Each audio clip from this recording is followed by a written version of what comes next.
Hello everybody, I am your educator Arpita Pal and I am back with another lesson in the course The 10 Most Important Topics in Indian Polity, which is very beneficial for your UPSC CSC GS paper 2 point of view.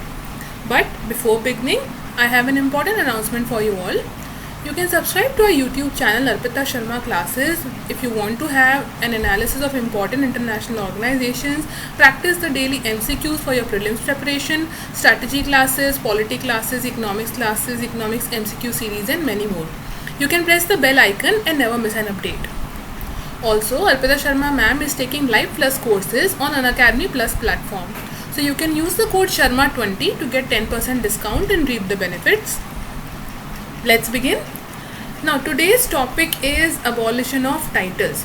I hope previously we have dealt with almost 8 topics.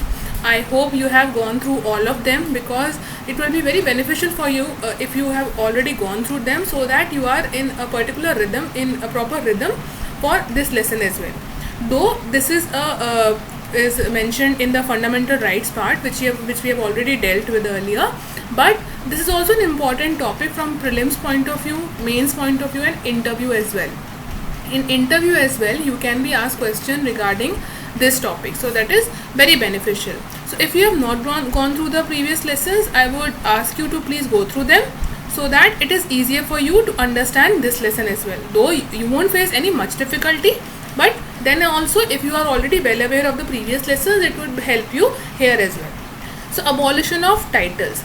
I hope that I am taking the lessons bilingually, so it is beneficial for everybody. It is easy to understand to everybody. Okay, for everybody it's easy. So this lesson will also be bilingual.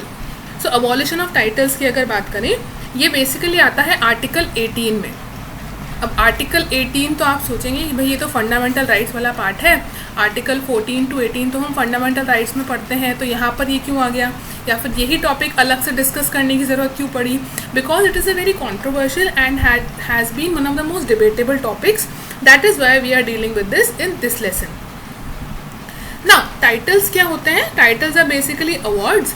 अगर आप देखें colonial rule, या फिर अगर आपने modern Indian history पढ़ी होगी, modern Indian history में आपने देखा होगा, इन मॉडर्न इंडियन हिस्ट्री आपने देखा होगा कि बहुत सारे, जैसे राय बहादुर और रॉय चौधरी, ठीक है, या फिर हिज हाइनेस,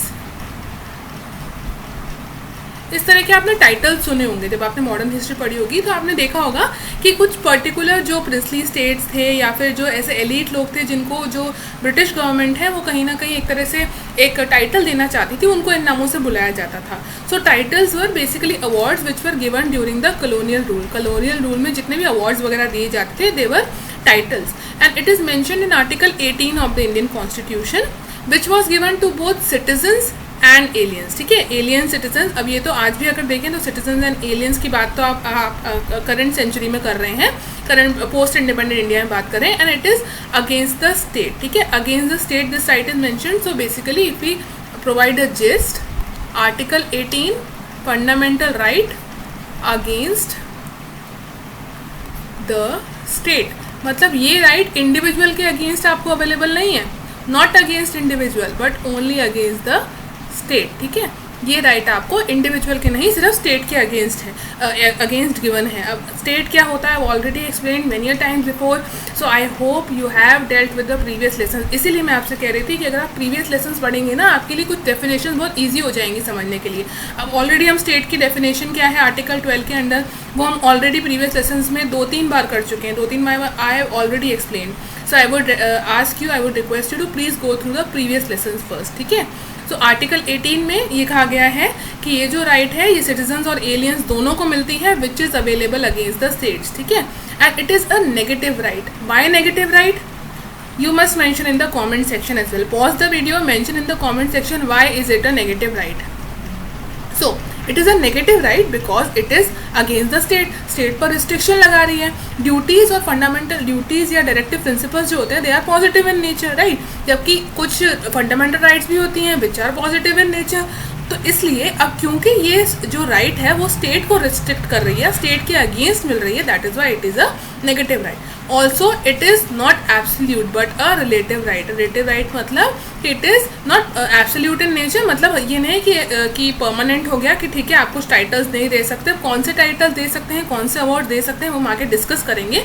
अभी आप बस इतना समझ लीजिए, it is not an absolute right but a relative right. See, according to Article 18, what is mentioned is Article 18 says that no title can be conferred by the state। ठीक है, state जो है वो कोई भी टाइटल नहीं दे सकते citizens को या एलियंस को। And any citizen or any person working under the state can not accept any title by the state, can not be accepted by any foreigner working under the state. जैसे आप देखते हैं कि जो अलग अलग कंट्रीज़ हैं उनके डिप्लोमेट्स काम करते हैं या फिर कुछ फॉरेनर्स हैं जो हमारी कंट्री में आके काम करते हैं, पर अगर वो स्टेट के अंडर काम कर रहे हैं, स्टेट की डेफिनेशन में आपसे फिर से कहूँगी, आर्टिकल 12 में जो स्टेट की डेफिनेशन है वो मैं आपको एक बार जस्ट बता देती हूँ। The union government, central state governments and the local authorities. ठीक है, जितनी भी लोकल अथॉरिटीज़ होती हैं वो सारी स्टेट के अंदर आती हैं। तो ऐसा कोई भी फॉरेनर अगर हैं जो इन या स्टेट के अंदर या फिर इन अथॉरिटीज़ के अंदर काम कर रहे हैं तो they can not accept any title under the state, या फिर वो कोई भी टाइटल किसी फॉरेन कंट्री से भी एक्सेप्ट नहीं कर सकते। अब कौन कौन से टाइटल्स अलाउड हैं? Academic and military titles. Military या एकेडमिक टाइटल्स जैसे अगर आप देखें आपको जैसे कुछ लोग होते हैं जैसे अपना नाम लिखते हैं CA, जैसे अगर मैं लिखूँ CA अर्पिता पाल, सपोज मैं ऐसे लिखूँ तो वो एकेडमिक टाइटल है बिकॉज वो मेरे मेरिट पर बेस्ड है। ऐसा नहीं है कि वो मुझे स्टेट ने कॉन्फर किया है। चार्टर्ड अकाउंटेंट अगर कोई है तो वो अपने मेरिट पे बने हैं। ऐसे अगर आप मिलिट्री टाइटल्स को देखें, कैप्टन्स होते हैं, लेफ्टिनेंट, मेजर, तो ये जो टाइटल्स हैं ये आपको मिले हैं on the basis of merit, या आपने एकेडमिक अपने जो क्वालिफिकेशन है उससे अचीव किए हैं। So that is why these titles are allowed. And individual titles like Miss Universe, Indian Idol, ये भी अलाउड है क्योंकि ये तो इंडिविजुअल टाइटल्स हैं, ये आपको स्टेट कॉन्फर नहीं कर रहा है। ये तो आपने किसी सपोज आपको ब्यूटी पेजेंट जीतते हैं, so you are Miss Universe, या इंटरनेशनली आप ब्यूटी पेजेंट जीतते हैं, वो भी आपको अपने मेरिट के बेसिस पे मिला है। स्टेट ने आपको कोई पर्टिकुलर एक प्रेफरेंस की वजह से आपको कोई टाइटल नहीं दिया है। So these titles are acceptable, जब these titles are acceptable in India.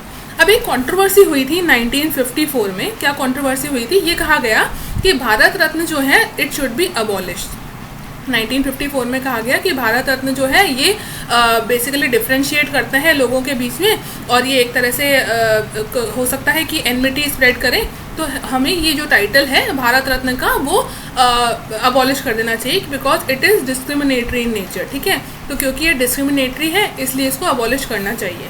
But इसका रिजल्ट क्या हुआ? Was it abolish? No, because जब ये कंट्रोवर्सी हुई तो फाइनली ये रियलाइज़ किया गया कि नो, सुप्रीम कोर्ट ने कहा these titles can not be abolished because they are based upon excellence and their expertise in their field. Bharat Ratna अगर किसी को मिल रहा है तो उन्होंने ऐसा कुछ काम किया है देश के लिए जिसकी वजह से उन्हें इतना बड़ा देश का सर्वोच्च सम्मान दिया जा रहा है। तो अगर आपको भारत रत्न, पद्म भूषण, पद्मश्री ऐसा कुछ अवार्ड मिलते हैं तो दे आर नॉट, ऐसा नहीं है कि वो डिस्क्रिमिनेटरी हैं because they are not titles but they are awards. ठीक है, भारत रत्न वगैरह जो हैं वो अवार्ड्स हैं, वो टाइटल्स नहीं दिए जा रहे हैं। कि ऐसे नहीं कहा जा रहा है कि नहीं भाई ये भारत रत्न है तो उनको स्पेशल प्रिविलेज मिलेगा कंट्री में, ऐसा नहीं है। पर उन्होंने कुछ ना कुछ देश के लिए, समाज के लिए, लोगों के लिए या अपनी फील्ड में ऐसा कोई अच्छा काम किया है, they have worked immensely well that they have been conferred upon this award. So these are not discriminatory in nature. Now 1997, what happened? Balaji Raghavan versus Union of India. This was the case we were discussing about. क्या case था कि भारत रत्न को डिबॉलिश कर देना चाहिए, but supreme court ने कहा कि नहीं, भारत रत्न वैलिड है। Why? Because it is based on merit. This already we have discussed. So I hope you have understood the lesson. This was quite a short lesson because ये जो topic है already काफ़ी छोटा सा टॉपिक है, और इसमें आपको बस यही समझना ज़रूरी है कि why this right is important to the Constitution of India, whom has been or who are the people who have been conferred upon these titles or not. ठीक है, तो ये एक जस्ट आपके लिए जानना ज़रूरी था which will be beneficial for prelims, mains and interview point of view. So I hope you have understood. If you have any query, you can mention it in the comment section. I'll be happy to respond. Thank you.